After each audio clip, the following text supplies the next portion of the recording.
নমস্কার বন্ধুরা, dream eleven. তো বন্ধুরা, আপনারা যারা গ্রানুলার টিম বানান আইপিএল, তার টিম কীভাবে বানান? টিম বানানোর জন্য আপনারা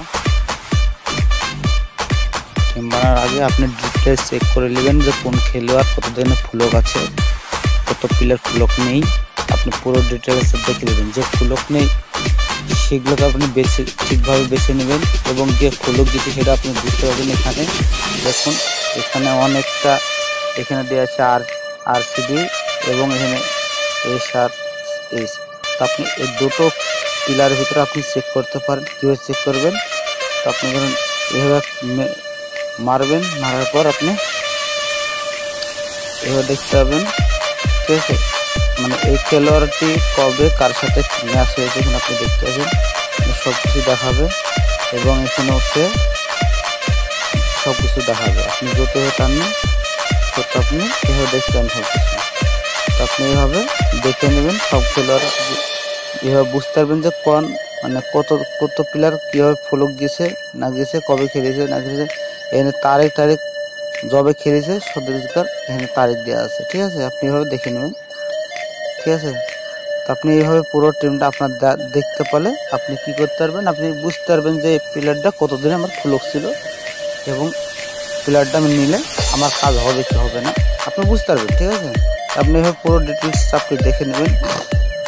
দেখে নেওয়ার পর আপনি টিম বানালে সাকসেস হওয়ার চেষ্টা করবেন। আপনি প্রত্যেকটা চেক করতে পারেন, কোনো অসুবিধা নেই। আপনি প্রত্যেকটা চেক করতে পারেন, আরও বহুত কিছু ডিটেলস পাওয়া যায়, ঠিক আছে? আপনাকেও কত ডিটেলস আপনাকে একবার দিতে পারছি না, বহুত কিছু ডিটেলস পাওয়া যায় এখান থেকে।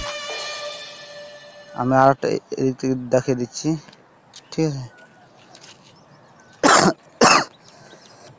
তো আপনি এখান থেকেও দেখতে পাবেন এই খেলোয়াড়টি এর সাথে ম্যাচ খেলেছে, আপনি দেখতে পাচ্ছেন। তো এর পয়েন্টগুলো দেখুন, পয়েন্টগুলো দেখতে পাবেন, কবে ফলক গেছে না গেছে আপনি বুঝতে পারবেন।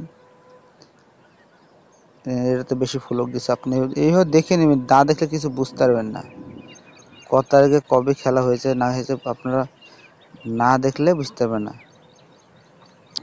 11 এপ্রিল, 2 এপ্রিল, 19 এপ্রিল, 25 এপ্রিল না মে, এগুলো মে মার্চে এগুলো সব খেলেছে। এপ্রিল, 2 এপ্রিল, মার্চে এইভাবে খেলা আছে। আপনি 20 ম্যাচ আপনারা সবই দেখতে আছেন, এভাবে দেখতে পাবেন, ঠিক আছে? আরও কিছু দেখা যায়, আপনারা এইভাবে দেখে নেবেন। সব করতে খেলাটা বুঝবেন এবং টিম বানাবেন, ঠিক আছে? আপনারা টিম বানানোর আগে আপনারা যদি নাই বুঝবেন তাহলে টিম বানাবেন কীভাবে? তো টিম বানানোর আগে বুঝতে হবে, ঠিক আছে? তো এইভাবে দেখার পর আমি চাই যে আপনারা এইভাবে টিম বানান, ঠিক আছে? এবার টিম বানান, আপনাদের ভালো লাগবে, আমাকেও ভালো লাগবে। আমি এই খেলার ভিতরে সব কিছু আপনি এখান থেকে ডিটেলস চেক করতে পারবেন। এটা ডিটেলস চেক করার জিনিস এখান থেকে আপনি যে গুগলে যে ক্রিকেট লিখবেন বেরিয়ে যাবে, আপনি ওখান থেকে সব কিছু দেখে নিতে পারেন। এবার যাব আমি ড্রিম ইলেভেন। কিন্তু এখনও নতুন যারা আমার এই ভিডিও দেখছেন একটা লাইক করে দিন, একটা সাবস্ক্রাইব করে দিন এবং ভিডিওটা লাস্ট তক দেখুন, ঠিক আছে? চলে আসলাম আমি ড্রিম ইলেভেন। আমি এখন টিমটা দেখাচ্ছি, যে টিমগুলা ছিল আর কি আপনারা দেখতে পাচ্ছেন। এখানে আমি দুটোই দেখালাম, আর আপনি পুরোটাই দেখে নেবেন কে কে আছে। বিরাট কোহলিও আছে।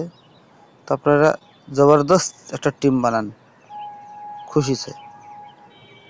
তো আপনি এবার পুরোটা আপনি দেখে নিতে পারেন, ঠিক আছে? এবার দেখে নেওয়ার পর আপনি টিম বানাবেন, যে পছন্দ করবেন যে কোন খেলোয়াড় আমার ভালো খেলে এবং খেলোয়াড়গুলো দেখে নেবেন, ঠিক আছে? খেলোয়াড়গুলো দেখে নেওয়ার পর আপনি টিম বানাবেন, আপনাদের ভালো হবে।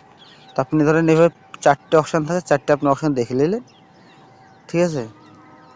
তা আমি ধরেন এভাবে পুরোটা দেখে নেব।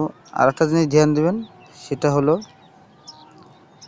1 নম্বর, 2 নম্বর, 3 নম্বর, 4 নাম্বার। তো 4 নম্বরের ভিতরে আপনি অলরাউন্ডারের, যেটা অলরাউন্ডার বলছে, আপনি নেবেন কটা? 4টে। ঠিক আছে। বল ব্যাটিংয়ে নেবেন 3টে এবং বলার নেবেন 2টো, নেবেন 2টো। তো এখানে আপনি ভালোভাবে বোঝার দরকার আছে, যেখানে অলরাউন্ডার 4টে নিলাম, বলারে 2টো নিলাম, 6টা হলো এবং 4 আর 3 কত হলো? 7। এই 7 হলো, 7 এই 2 যোগ করলে 9 হলো। তো আমার 9টা খেলোয়াড় পাচ্ছি, মানে ব্যাডমিন্টন পাচ্ছি, এবং আমি 6টা বলার পাচ্ছি। তো আমার 2 কোয়ালিটি পেয়ে গেলাম। তো এইভাবে টিম বানাবেন। আর টিমগুলো আর একটা জিনিস করবেন কি, আপনি কি রেট চেক করবেন, ঠিক আছে? এখানে দেখেন 80% সিলেকশন পার্সেন্ট, 50% বিরাট কোহলিকে নেওয়া আছে। এভাবে আপনারা পুরোটা দেখবেন, ঠিক আছে? আপনারা না দেখলে জিনিসটা বুঝতে পারবেন না। এবার যত তুলবেন তত বুঝবেন। এবার তুলে সব কিছু দেখে নেওয়ার পর আপনি টিম বানাবেন। যারা নতুন আছে সারা একটু বোঝার অসুবিধা হয়, আপনারা সেটা বুঝে নেবেন। আর আপনারা যদি বুঝে টিম বানান তো 102% আপনার টিম পারফেক্ট হওয়ার পর আপনাকে কেউ রুখতে পারবে না, করোড়পতি হতেই হবে। তো আপনি এই টাইপের টিম বানান।